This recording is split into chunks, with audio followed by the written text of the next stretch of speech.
మీరు ఏమన్నారు? ఆగస్టు 15 వరకు 31,000 కోట్ల రుణమాఫీ చేస్తాను, చెయ్యకపోతే మా హరీష్ రావు గారు ఇచ్చిన ఏం సవాల్ విసిరిండ్రు?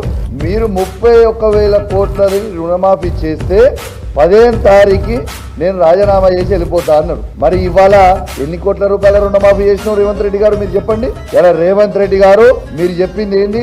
అసెంబ్లీ ఎలక్షన్లలో 40,000 కోట్ల రుణమాఫీ చేస్తామన్నారు.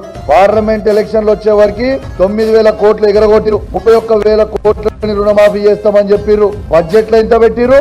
26,000 కోట్ల రుణమాఫీ చేస్తామని పెట్టిర్రు. మీరు చేసిన రుణమాఫీ ఎంత?